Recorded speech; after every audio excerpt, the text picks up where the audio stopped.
Assalamualaikum warahmatullahi wabarakatuh. Kembali lagi di channel saya Cerita Kesehatan bersama Jurnabila.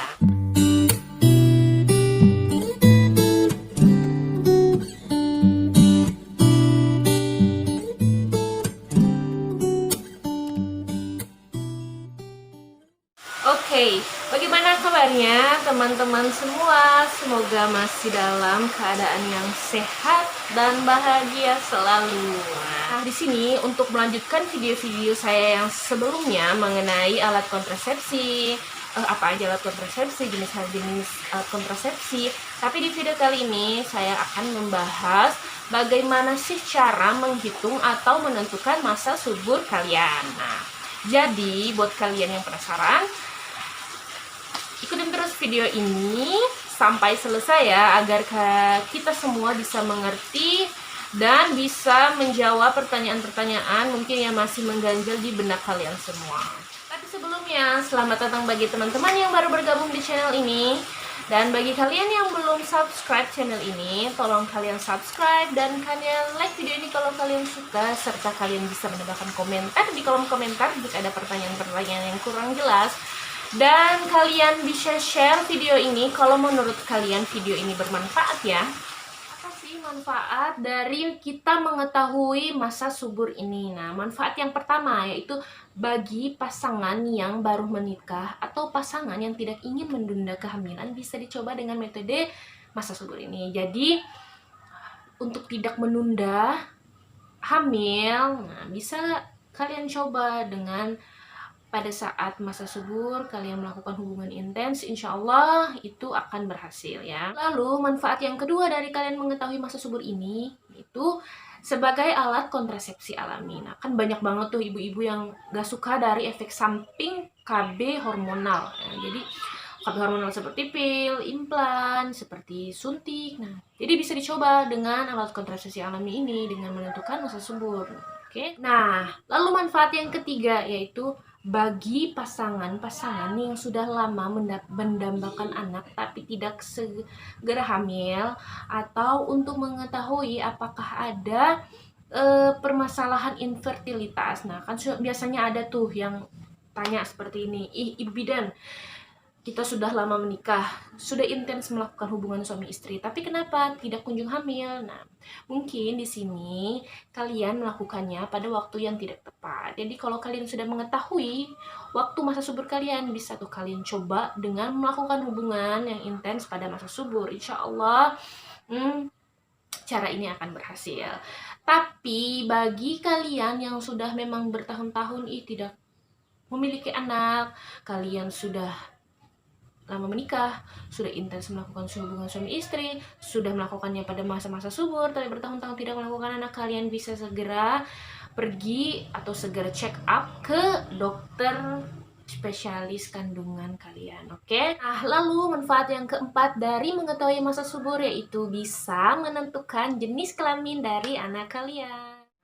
Terus gimana sih cara menghitung atau menentukan masa subur? Sebenarnya banyak banget ya referensi yang bisa kalian dapat, seperti di Google, di YouTube. Kalian bisa cari di Google atau di YouTube. Lalu kalian bisa cari nih atau kalian bisa baca di buku-buku kesehatan lainnya. Tapi kali ini saya akan memberikan informasi yang sesuai dengan pengalaman dan pelajaran-pelajaran yang saya dapat. Oke? Setiap wanita mereka mempunyai siklus menstruasi atau masa subur yang berbeda-beda tergantung dari siklus mens mereka atau masa menstruasi mereka.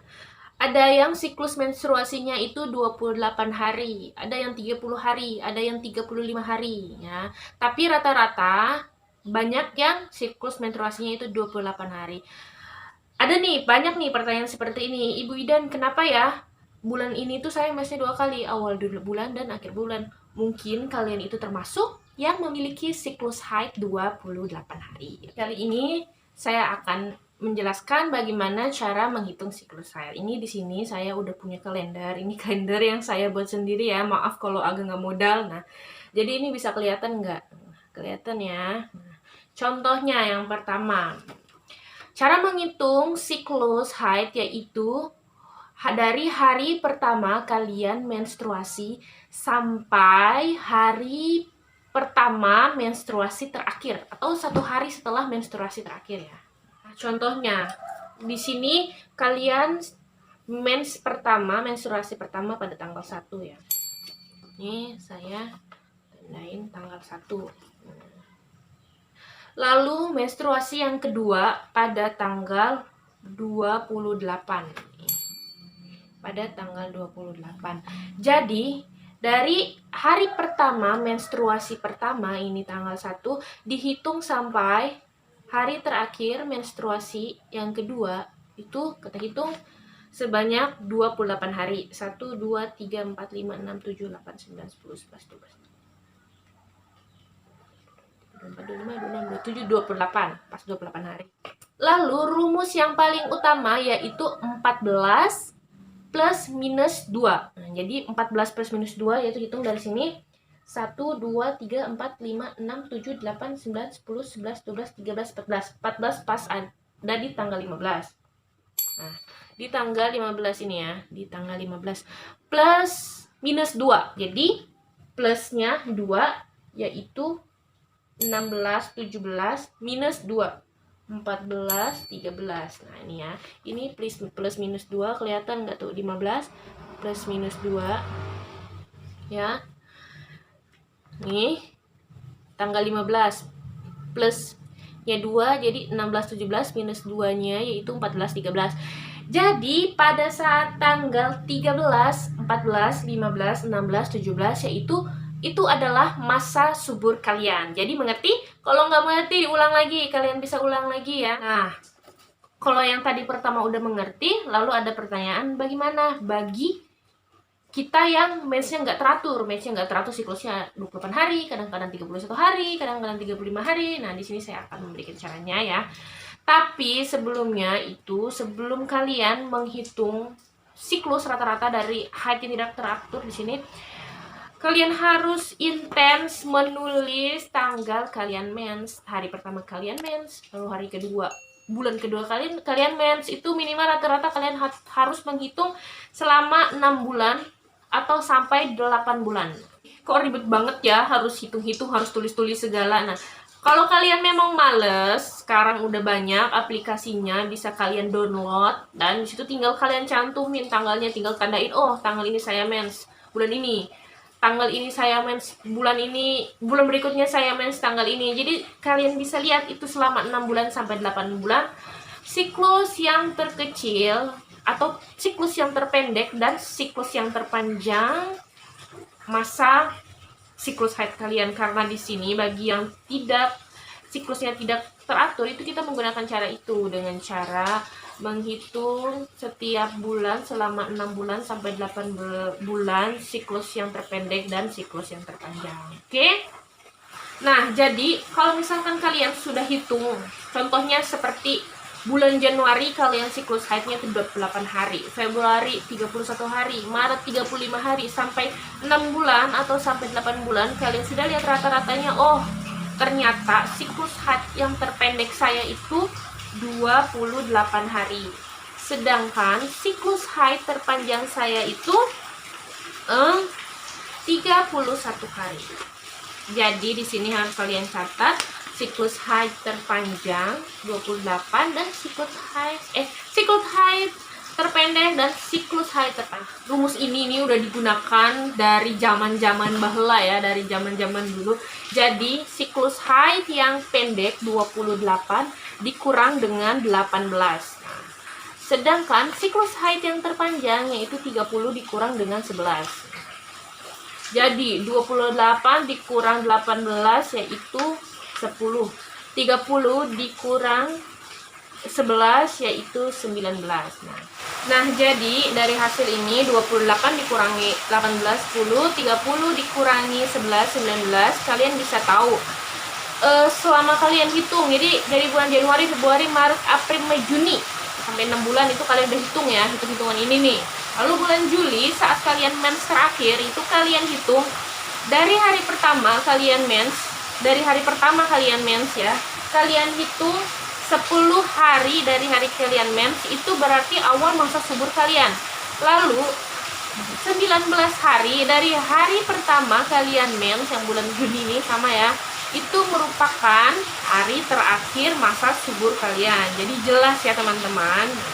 Nah, jadi buat yang rasa ribet ya, ribet banget sih nentuin siklus haid aja, nentuin masa subur aja ribet banget, harus nyata tanggal segala. Tadi saya udah bilang, kalau memang kalian males kita nyatet kayak saya seperti ini, kalian bisa langsung download aplikasinya, kan banyak tuh aplikasinya, aplikasi menentukan masa subur, aplikasi menyatat haid, tanggal-tanggal gitu, pokoknya banyak ya sekarang di internet ya. Dan kalau mau cara yang lebih gampang lagi, ada nih alat seperti tespek ya, cara gunakannya itu seperti tespek, itu alat untuk menentukan masa subur. Jadi kalau yang nggak mau hitung-hitungan seperti ini, yang maunya itu gampang-gampang aja, bisa kalian beli alat itu ya, mungkin ada di toko alat-alat kesehatan terdekat. Semoga penjelasan yang tadi itu jelas, semoga hitung-hitungannya jelas. Kalau memang yang nggak jelas, kalian bisa tanya di kolom komentar ya, atau bisa kalian DM langsung di Instagram saya, biar kita bisa membahasnya itu lebih jelas, atau komunikasinya lebih jelas, oke? Nah, lalu selanjutnya, ada nggak sih tanda-tanda saat kita memasuki masa ovulasi atau memasuki masa subur ini? Nah, ada pastinya ya. Kalau kita memasuki masa menstruasi itu ada namanya PMS. Nah, yang pertama ciri-cirinya akan keluar lendir dari sekret vagina atau dari kelamin. Nah, lendirnya itu biasanya putih, bening, gak gatel, gak bau, dan elastis ya. Kalau kalian ambil kalian begini itu elastis, maaf kalau agak sedikit vulgar.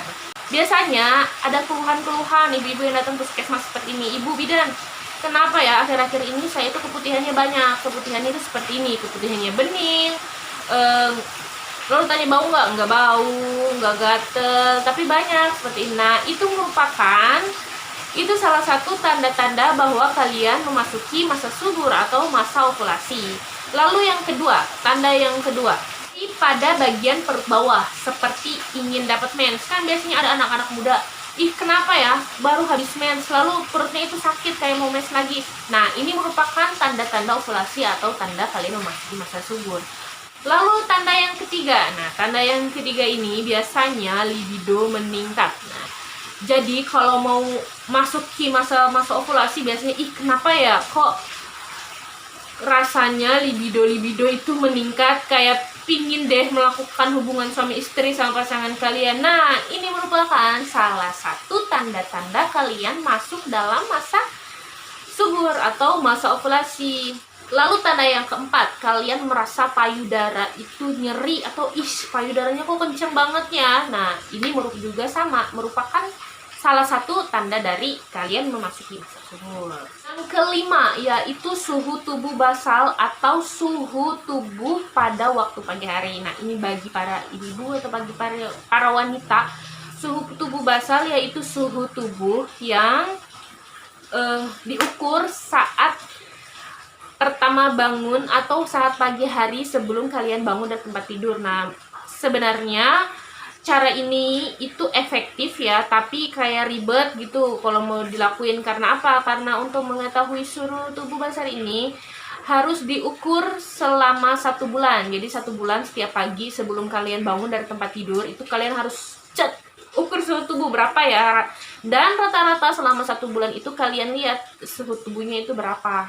Nah, itu yang disebut dengan suhu tubuh basal. Untuk mengetahui masa subur kapan, dari cara mengukur suhu tubuh basal ini yaitu ketika suhu tubuh kalian meningkat, biasanya itu 0,2 derajat ya. Cuman keefektifan dari kalian mengukur suhu tubuh basal ini agak susah. Misalnya kalau ibunya itu sakit kan, kalau ibunya itu sakit kan berarti agak susah karena biasa sakit panas. Jadi susah ya kalau untuk mengaplikasikan metode ini kalau ibunya itu dalam keadaan yang tidak sehat. Nah, dari penjelasan-penjelasan saya yang tadi, insya Allah bisa bermanfaat bagi kalian yang memang ingin memiliki momongan atau yang sudah lama tidak memiliki momongan.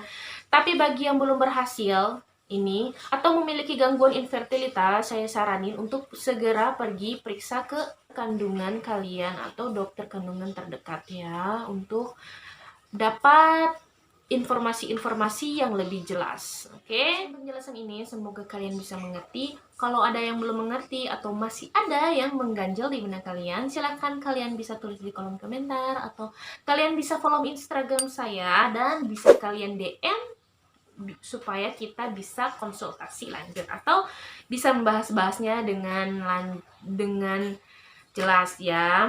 Terima kasih, dan bagi yang belum subscribe, jangan lupa subscribe agar saya bisa lebih bersemangat membuat video-video selanjutnya ya. Sampai ketemu lagi di video-video Jurnal Bila selanjutnya. Terima kasih dan assalamualaikum warahmatullahi wabarakatuh.